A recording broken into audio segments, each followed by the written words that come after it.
They say not to trust anyone because the devil was once an angel. They're referring to the fallen angels, who are those who disobeyed God's will, therefore banished from the heavens. So on our list, we will mention some of the most violent and the most dangerous demons that just needed to be banished from heaven altogether. I'm your host Andrew, and here are your top 10 scary angels who turned into the devil. Starting our list right, we have the infamous Lucifer. Lucifer to many is the epitome of evil. And although he is that and more, he was once revered as the wisest, the greatest, and the most beautiful angel in all of God's creation. I mean, look at the guy. He's just downright gorgeous. It doesn't look like our guy, right? Stay away! He's a devil! So how did he go from this to this? Everyone seemed to praise Lucifer for his beauty and his power, but eventually that praise would make Lucifer prideful of himself.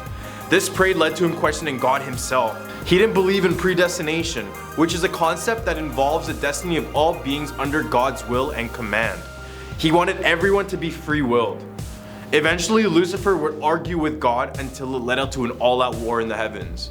Lucifer would encounter Michael the Archangel, and they had a battle which is said to have nearly ravaged all of heaven from the sheer force of their power alone. God then took the power of all the angels in his name and molded them into one being, which defeated Lucifer. Lucifer fell for days, bringing 1/3 of the angelic host with him. In Luke 10:18, Jesus says, quote, "I saw Satan falling like lightning from heaven." From here, Lucifer became the ruler of hell and made it his own to strike back at God's most favored creation, which is us. Stealing our number 9 spot, we have Beelzebub. This former angel was Lucifer's right-hand man, so they both kind of had that evil vibe, you feel? Beelzebub is a former seraph, just like Lucifer. Angel Lesson 101. Seraphs are the highest choir of angels in heaven. They are as close to God as the archangels, so they're pretty much a big deal in heaven.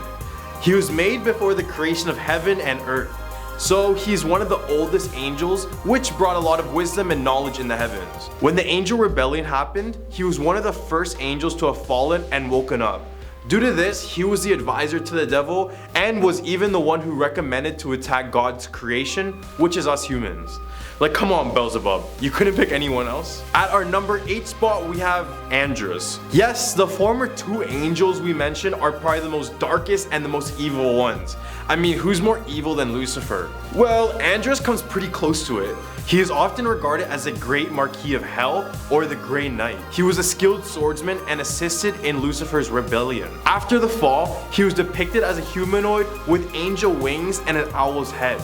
He rode a black wolf and held his bright sharp sword on it. Andrus is one of the most violent devils to summon, as he will gladly execute any person the conjurer desires.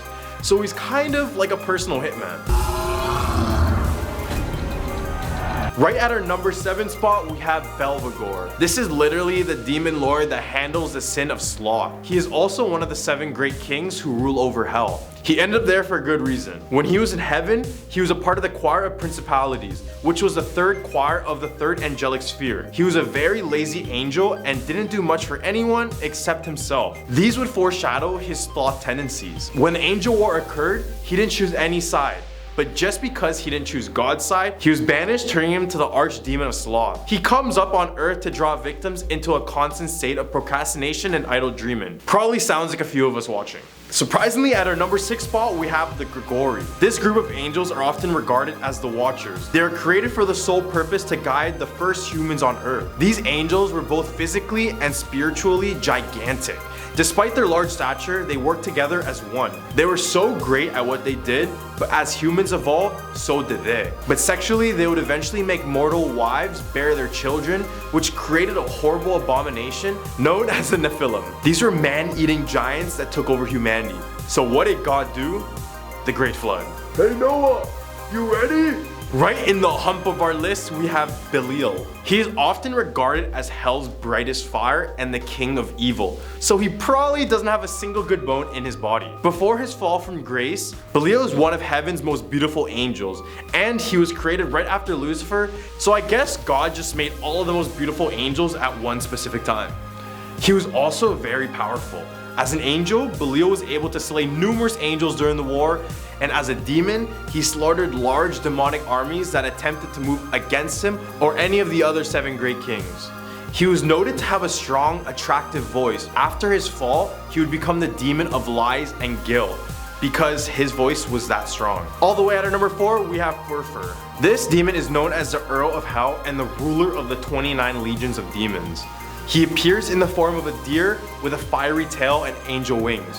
In my opinion, he looks majestic, doesn't he? He can force love between any two humans and is also capable of raising storms filled with thunder, lightning, and absurd wind speeds. To summon him, he must be placed within a magician's triangle. But as you're trying to do this, everything he tries to tell you is false. Only when he is in the triangle is when he begins speaking the truth. But I still wouldn't trust this demon. All the way at our number 3 spot, we have Mammon. He is considered the demon of wealth and greed. This is all because when he was an angel in heaven, he was depicted as forever looking down at heaven's golden pavement rather than God himself. His lust for gold and other riches is what caused his downfall. In the rebellion, he didn't care about either side because he only cared about the wealth of God and how he could get it himself. He appeared as a wolf-like creature with golden material scattered all around his body. Okay, Mammon, jeez, you're dripped out. At number 2 spot, we have Abezito. This demon is a one-winged fallen angel who followed Beelzebub from his fall from heaven. After his treason was revealed to all other angels, they left him with only one red wing. But once he got banished, he didn't stop his terror. He was said to visit ancient Egypt and influence the pharaoh to do many things, such as chasing the fleeing Israelite slaves. Except this is where he met his demise. You remember that parting of the Red Sea with Moses? Yes, he was crushed by its collapse and he ended up imprisoned by the pillar of water. Until King Solomon freed him and instead used him to hold up his temple in the air until its full completion. Taking our number 1 spot on our list, we have Adramaleech. I like to call this one the Peacock Demon because just look at it. Peacocks are pretty fashionable creatures, which kind of makes sense why Adramaleech was Satan's wardrobe and his personal supervisor. This fallen angel's appearance has a human torso, a mule head with peacock feathers on his back. He got banished from heaven from Archangel Raphael and ever since only serves Satan. He was a pagan god, so many would sacrifice their own children in a fire for him. So it's pretty much dark stuff. Well, there we have it, our top 10 angels who turn into the devil. Let us know in the comment section below which angel surprised you on this list, or might I say, what demon surprised you on this list. I'm your host Andrew, and we hope you have a scary day.